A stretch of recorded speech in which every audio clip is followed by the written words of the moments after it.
Good afternoon everyone, welcome back to my channel and to episode 2 of Rising with Rice, this college football experiment with promotion and relegation through the divisions.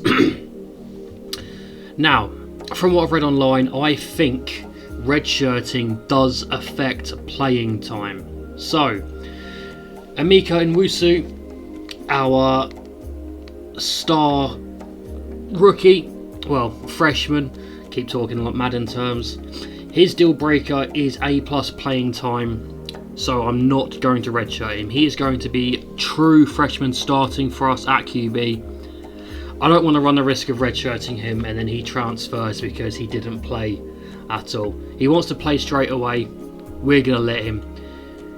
He's a dual threat, does 83 speed, 82 acceleration, and the throw power is all the way down here. 86 throw power. So I'm hoping for some good stuff from him. We were running an air raid offense. I am going to be changing that because we might as well utilise his quite good speed. Yeah.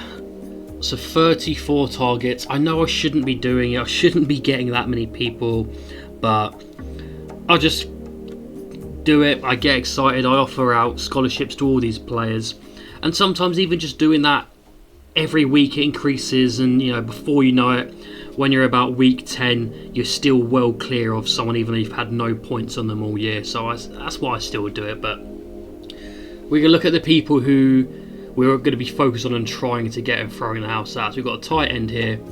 We need tight end. Our tight end room is horrendous, so we're targeting 3 tight ends and giving them all our attention. And we got a gem speedster here in Angel Cornelius, wide receiver.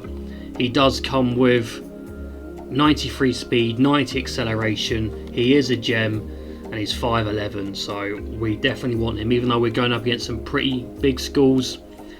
Chances are we probably will have to pull out and maybe not get him, but we'll try. He's not, you know, we're going after a couple of 4 stars. It would be nice to get at least one of them. Tariq Ruggins is an elusive bruiser. He is a bust, so he's not going to have star or elite dev traits, but we can offer him the A+ playing time, which he's after. 4-star would be awesome to get him. Still continuing to work on the offensive lines. We've got Russell Boyce here, Calvin Coleman, Enrique Roche, and David Ozigbo. So I'm always going to be after helping, you know, getting the offensive line good. And this guy we might have to drop in because the deal breaker is championship contender. Obviously, a couple of early losses will ruin that. We're also after 4-star right edge Elias Bourgeois. A- proximity time deal breaker. Hopefully that can come in handy. Another edge in Tyron Stewart, but the Aggies, they're going hard after him.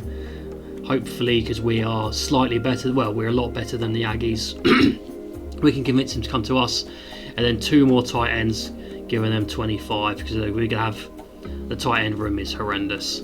We've still got some people who are interested in us, so we've got a 4-star here, wide receiver. Even though we're offering him no points, because we offered him scholarship, he's going to be interested in us. Same as this, right tackle, the right guard, we're number 1. Defensive tackle, we're number 1. Another defensive tackle, we're number 1, Will. So that's why, even though sometimes it's difficult having so many targets, this is the benefit of doing it, because even though you offer them scholarship and don't give them any points, they're still going to be interested. So that's who we're going after. Well, the main guys we're going after for this first wave of recruiting. Let's hope we're successful like last year. So we're here in, I think it's week 10, week 11, something like that. And there's a reason why we are doing dreadful again. After our heroic run last year, we are in danger of relegation at the minute, back into the independents. It's not going well.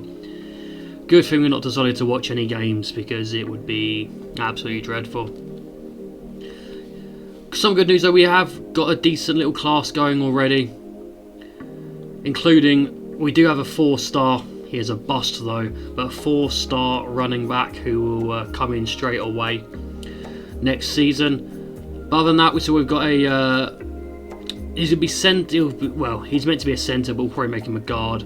A tight end, running back. We've got another QB. We've got a centre. We've got a right tackle, and we've got 2 tight ends. We're still in some close recruiting battles with other teams. It's going to be interesting to see whether we can come out on top. But we're definitely not on top of the conference. Yeah, we are 1-4 in conference, 2-6 on the year. It is not going good.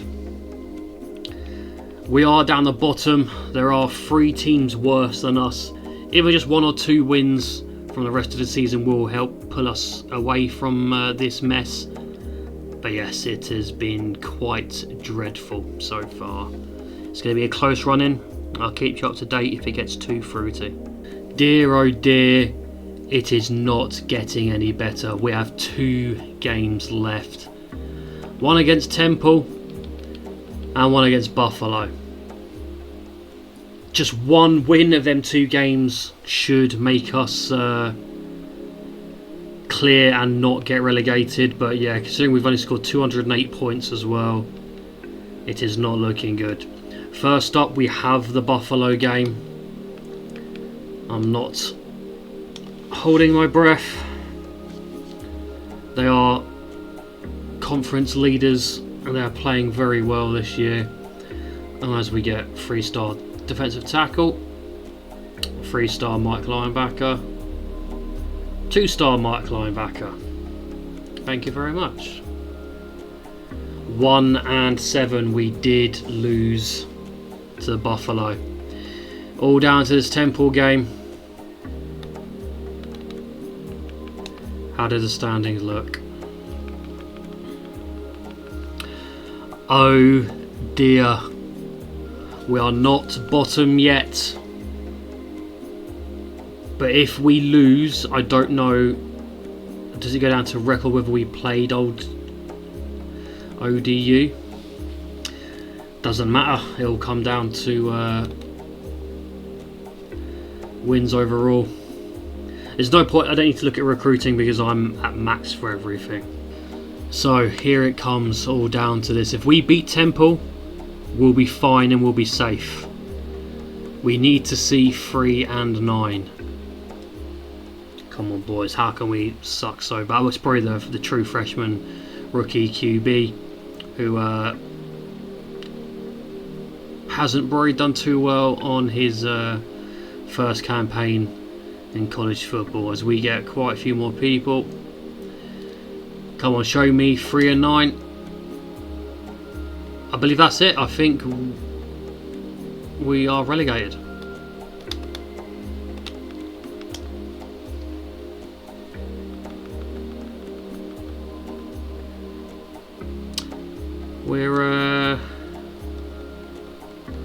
We've been relegated. We are playing in the Independents next year.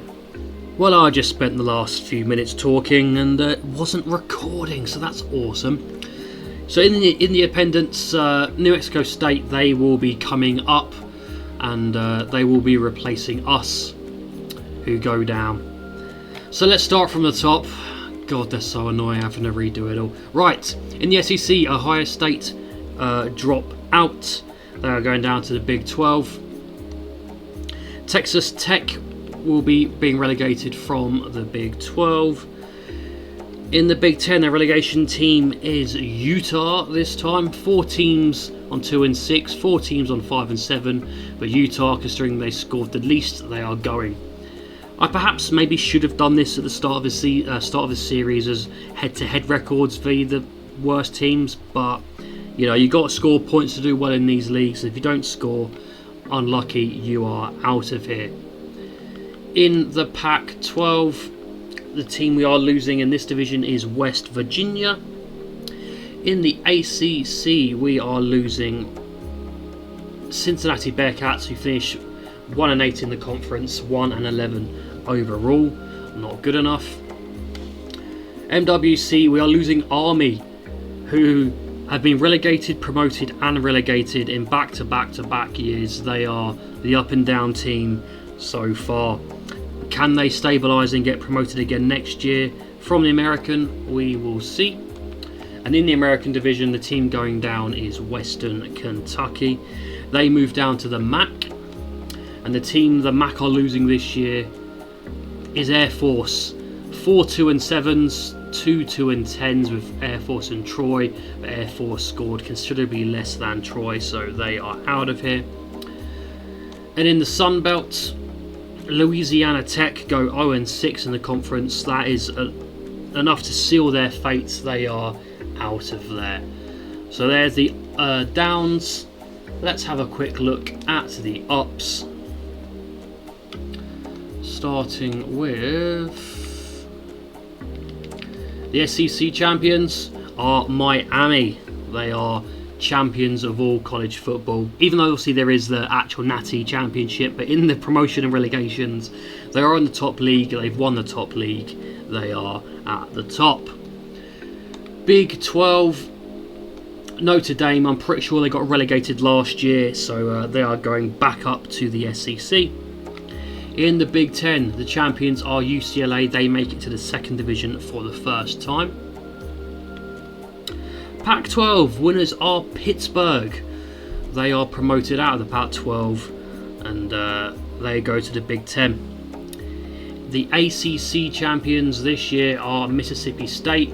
They have gone back-to-back promotions now. So they were in the Mountain West Conference, now in the ACC, but they have won that, so they will be playing in the Pac-12 next year.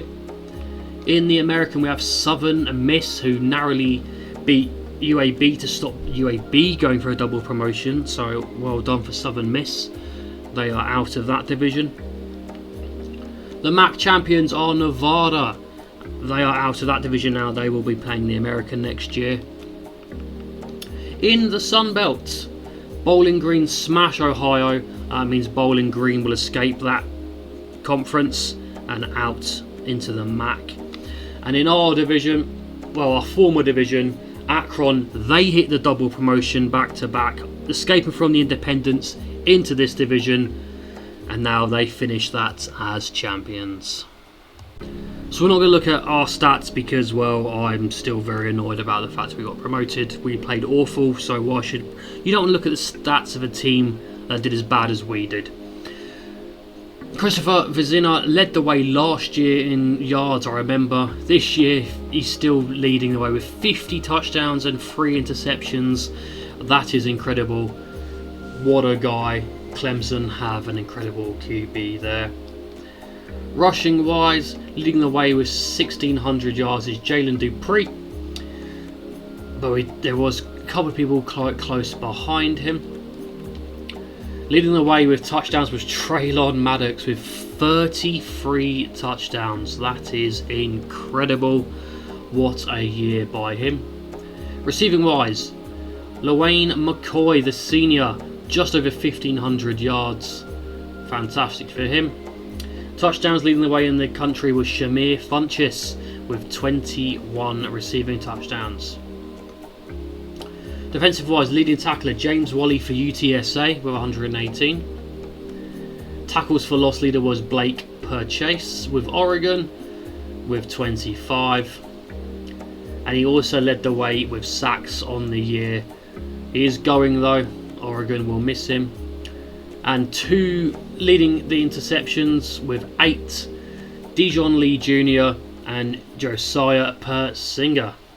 So we are looking to lose 34 players here, and we go back down to 1.5 star from 2.5 after our dreadful 2 and 10.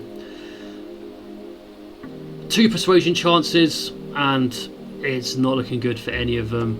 So I'm going to go with the Rooks as Robert Rooks he's the only low. We have not had a single persuasion chance work yet on anyone, and now we're down to just very low. So who are we going to go for? Let's just go with the freshman Sam in Leon Doman. A success for the first time. We have a successful stay. And for the first time, we're looking to have someone drafted Landon Ransom Goers in the 7th round, hopefully. I mean, that will help bump our pro potential up just the slightest. So let's hope he gets drafted, so we get a tiny little bump there. That would be very nice. Did he get drafted? He did in round 6. That helps. So after that dreadful season, we'll look at our recruiting class, and hopefully we've got some people who will cheer us up. Legend Nwachukwu, well, horrendous. I've definitely butchered that. He does come out with a star, and James Kudjoe comes out with an impact. Running back, we get 2 4-stars. Impact on Prince Ivy, the elusive bruiser, and normal on Tariq Ruggins, the elusive bruiser. I saw that we still had a chance of going for Prince Ivy, and he was available, and he ends up joining us. We get 2 4-star running backs, which is awesome. 2 wide receivers, normal 3-star and an impact 2-star. 3 tight ends, the 3-star gem is an impact, and then 2 2-star normals. 1 offensive tackle, which is awful. I really wanted at least 3, and there was only 2 that wanted to join us. 2 only had interest for the entire year, and I don't break my own house rules. If you're not interested in us, we don't want you here. Guard, we have a 2-star normal and a 3-star normal. Centre, we have a 3-star normal. Edge, 2 normals, 2 stars and a 3-star normal. Defensive tackle, 2 3-star normals. Outside linebacker, Baber rocks up with an impact. Lewinberg with a normal. Star on Dean Ulrich, he is a JUCO though, junior, and normal for Stefan Bland. Mike linebacker, we have 2 normals.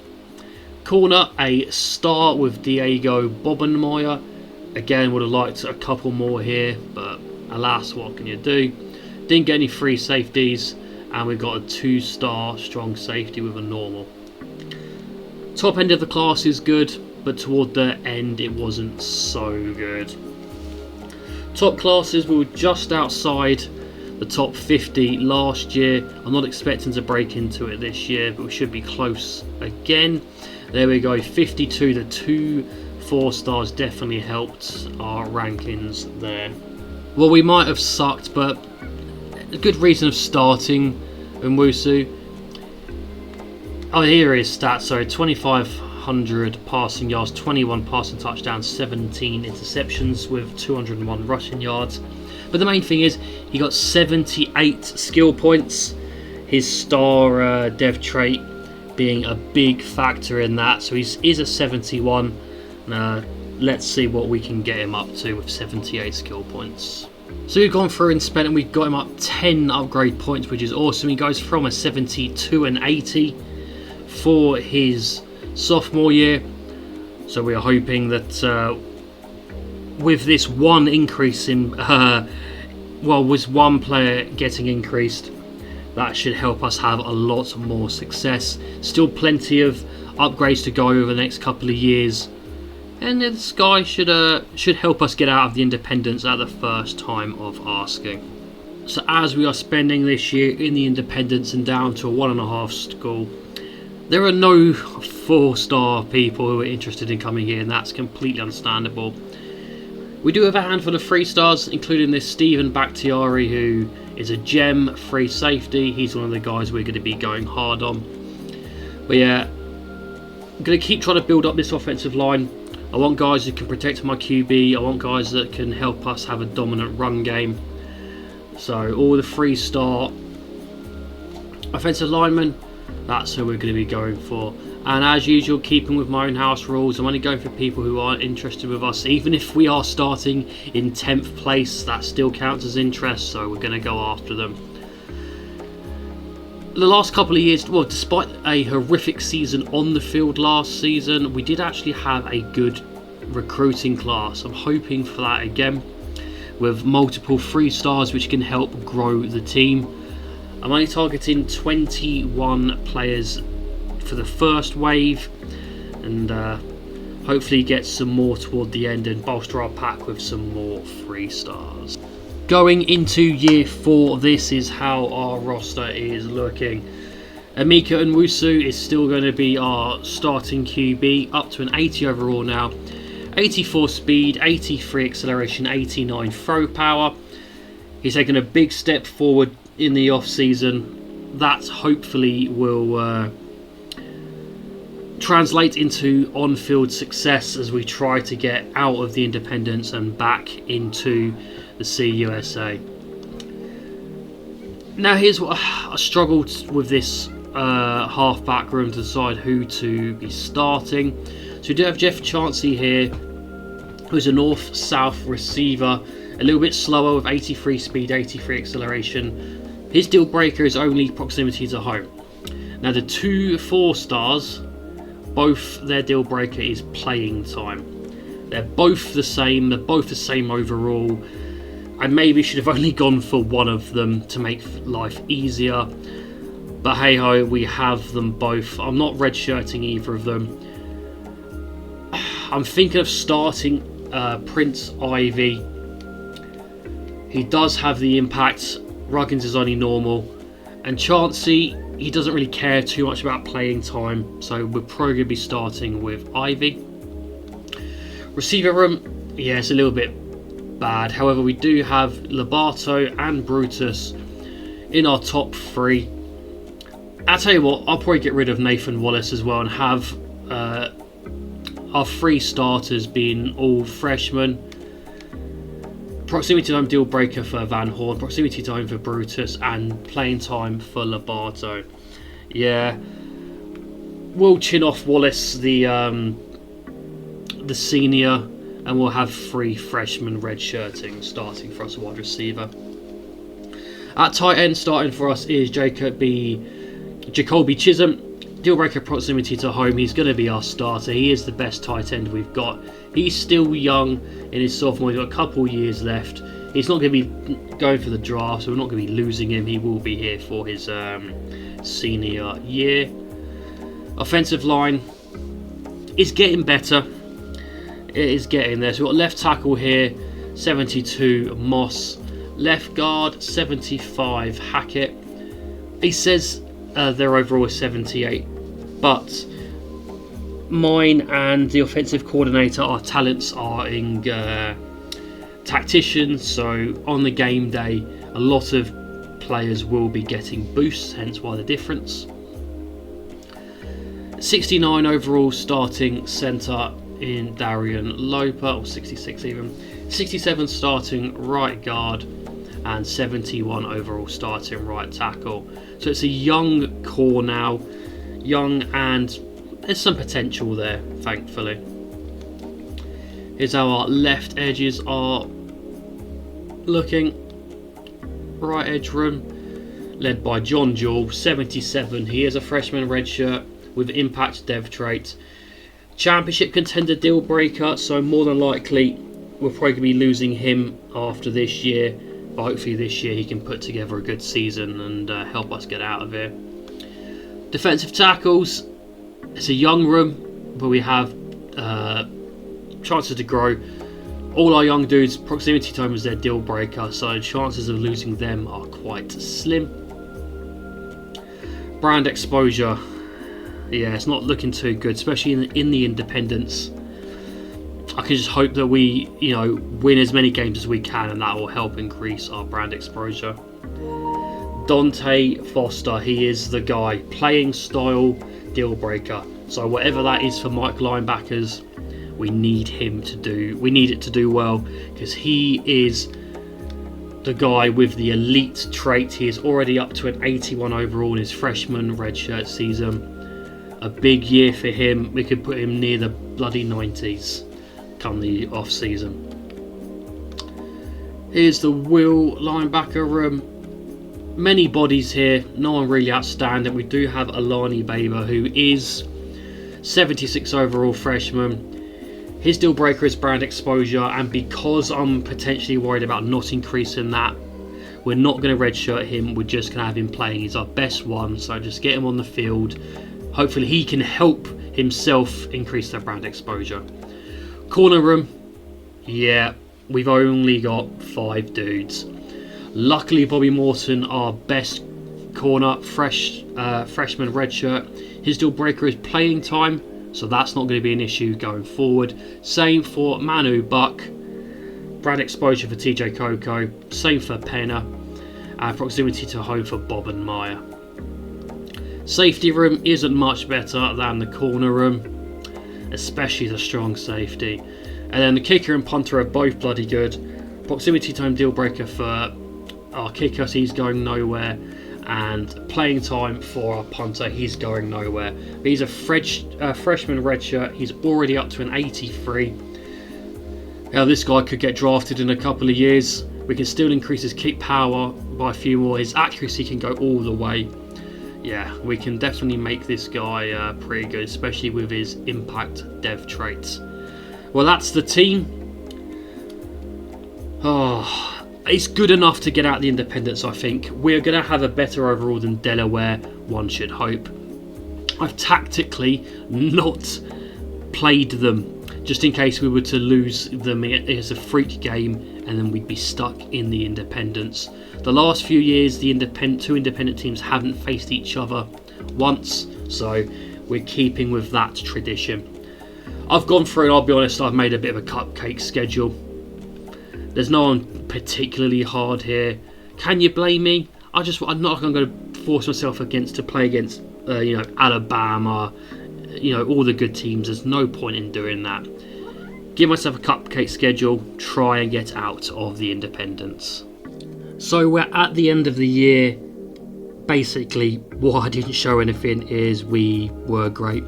We finished 10-2. We dominated nearly every game that we played in the independent, as well as an independent. So we've gone straight back up, which is awesome. We've been promoted. But let's have a look at these other games and see who are champions for these divisions. So the SEC was won by Georgia. They beat Michigan. Moving on to the Big 12, we have Ohio State, who comes straight back up after being relegated last year. Well done on them, so not being stuck in the Big 12.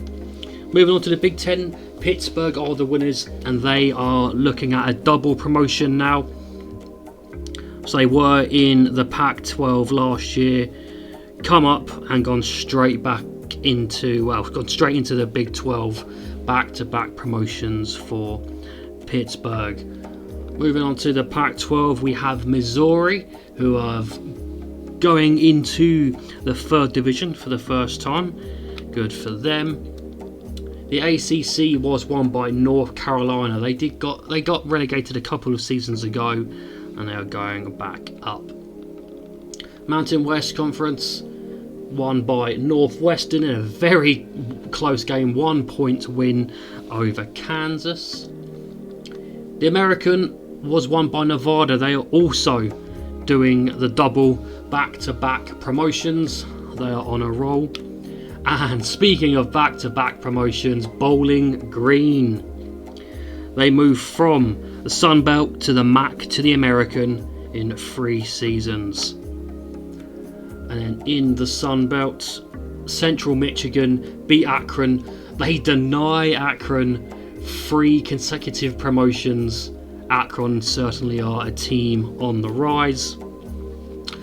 And in CUSA, Buffalo lose for the 3rd CUSA championship in a row. They desperately need to get out of this division. Are they going to be able to do it next year at the 4th time of asking? And then if we go and look at the conference standings for us, you will see that we smashed Delaware, blew them out of the water, at least, other people wise. Like I said, I didn't want to face them and potentially lose, and then we're stuck in the independents. So, screw Delaware, unlucky boys. Now, moving on to other relegations. Notre Dame, who got promoted last year after being relegated, have been relegated yet again they come out of the top division. Big 12, one of our rivals, SMU. They're the same record as South Carolina, but with far worse scored. They are out of here. Big 10, it is Nebraska. With a 1-7 conference, they drop out of the 3rd division. They go into the Pac-12. And out of the Pac-12 this year, we have Utah, who didn't win a single conference game. So despite being 4-8 overall and losing every conference game, they actually finished on positive points, which is quite surprising. They must have played maybe a FCS team and absolutely battered them. So Pac-12, we are going to the ACC, and BYU had a terrible year. 1-8 in the conference, 3-9 overall. They are out of there. After the ACC, we have the MWC, and that is Navy. 1-7 win for San Jose State. 2-10, but the much worse points scored means they are going down to the American. And in the American, the worst team this year was UAB. There were 3 other teams on 2-7, but with the worst record overall, UAB are out of that. They are playing down in the MAC next year. And leaving the MAC this year is going to be Florida Atlantic. They were tied with Texas State for the conference worst record, but the overall worst record, they are out of there. They will be playing in the Sun Belt next year. And leaving the Sun Belt will be South Alabama, who lost every single conference game and went 1-11. If you can hear that slight crinkling noise in the background, Percy, one of my cats, is playing with one of his toys. And then in the CUSA, the worst team was the New Mexico Lobos, going 1-8 in conference. They are going down to the Independents, and we are taking their place. Because of our great 10-2 record, we are playing in a bowl, the Fenway Bowl, against the San Diego State Aztecs. Can we get our first bowl win of the series? It would be very nice to do so. Come on, give us that bowl win, baby. No, 10-3, so we didn't win the bowl. We are still bowlless. After having a great year though, going 10-2, well 10-3, let's go through and have a look at the stats of some of our players. Emeka Nwusu went for over 3,500 yards with 28 touchdowns and 10 interceptions. Some very good game there for our sophomore. Got 2 more years left. We can get him to the mid-80s, and it will help us try and push for promotion next year. Rushing wise, 805 yards for Prince Ivy with 14 touchdowns. Chancey pitched in with 460 with 5. And Wusu, 282 and 2 because he is a dual threat. And then Ruggins, whilst he didn't play anywhere near as much as Ivy, he's still got apparently he's happy with his A+ playing time, so that is good. Receiving wise, Nathan Wallace, who is a senior and will be leaving, 838 yards, 6 touchdowns. Labato, 824 and 5. Cathcart, 720 and 4. And then our tight end, Chisholm, 634 and 7. You love to see it. Defensive wise, no 100-yard tackler, and that unfortunately is Jonte Foster, our elite dev. Middle Mike linebacker will probably be leaving. The playing style, he needs a D-, and we have D-. So the deal breaker for a Mike linebacker is tackles. And well, it's not our fault, mate. If you want to do, you're the one that was starting, get tackles yourself. Like, don't be mad at me, be mad at yourself. So yes, he will more than likely be gone, which is a shame. TFL wise, we didn't get a double digits. David Ozigbo led the way though with 8 TFLs and 6 sacks. And then interceptions wise, leading the way was 4 with Bobby Morton, our freshman redshirt corner, and then 3 for these two as well. Now, did we have anything good in the kick returns? Not really. Along of 37 and 35, and along of 22, so nothing good there.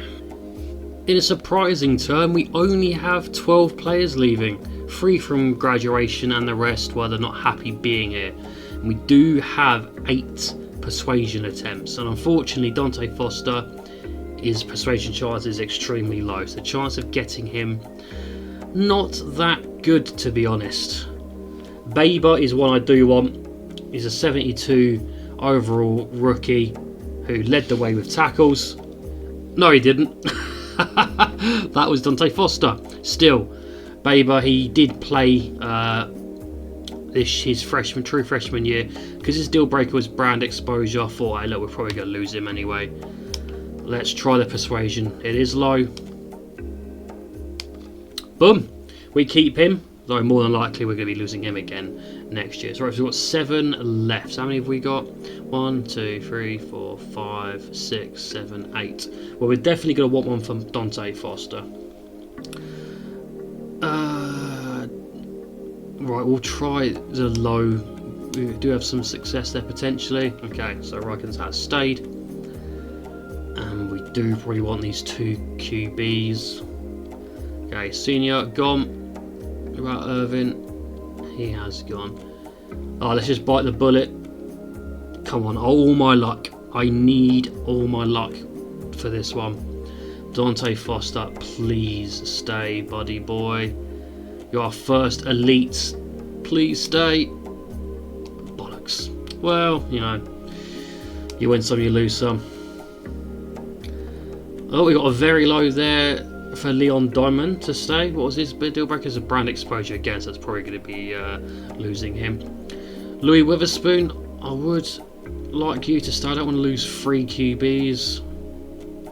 No. Right, one more persuasion attempts. Probably the junior free safety. Nope, that's a shame. Oh well, let's get past these, see what transfers we can get in. National Signing Day. Let's get in and see if we've got any good dev traits from these recruits. Joey Feely and Emmanuel Simon, both 3 stars, and they are normal. 1 running back, 2-star normal. No fullbacks. Wide receivers, we have impact, normal, and normal. Damon Scroggins is a transfer freshman, so it's good to get young at this position. Tight end, we have a normal 2-star.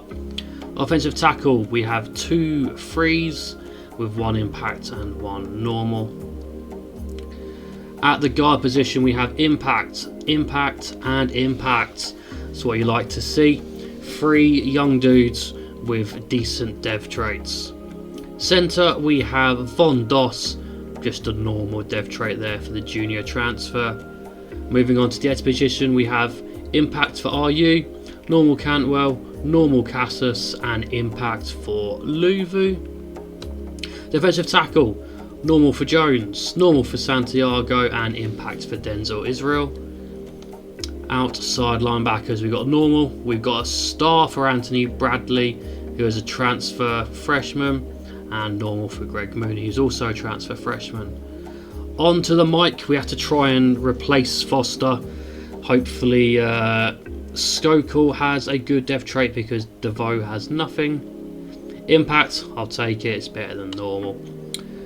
On to the corner room, we have normal for 1-star, impact for the 3-star, impact for the other 3-star, and normal for our 2-star coats. Stephen Bakhtiari, the gem free safety who we scouted early on. I think he committed to us in like week 3 or something. It was brilliant. He is a star. And then strong safety, we only got 1, Aiden Rousseau, a 1-star, who was normal. So we are here with the trading results. We're currently at 64 across the board I'm hoping for a nice jump up after we've gone through and upgraded the players, starting with Amika Amrusu. This is the guy who our dreams depend on. He is an 80 overall. What's he going to be like when we're done with him? So we've got him up to an 84, though due to our boost he is playing up to an 87. Increases speed up to an 86, his acceleration up to an 85, agility is up to a 96, change of direction 89, and more importantly his accuracy have improved massively. 90 short throw accuracy, 90 medium throw accuracy, and 77 deep accuracy. He's got this year to gain some more points, and we can upgrade him and potentially get him into the 90s for next year, which is awesome. Now I'm going to go through, upgrade the rest of the team, and we'll see what we like after that. So we finish up as a 71 across the board, the highest we have been. Now I am expecting to finish in the top 3 of this conference now that we are back in it. We are extremely strong. Let's just have a look at the other ratings for the conference. I believe we must have one of the strongest teams. The Buffalo Bulls, who have lost the last 3 years in a row in the conference championships, they are 72. Anyone close? We've got Georgia State Panthers, who are at 72, and that is it. We do clear a lot of these teams by over 10 points. Hopefully we can use that to our advantage and do well and try and get to the conference championships. That will be awesome. That'll have to be until next episode though. Goodbye.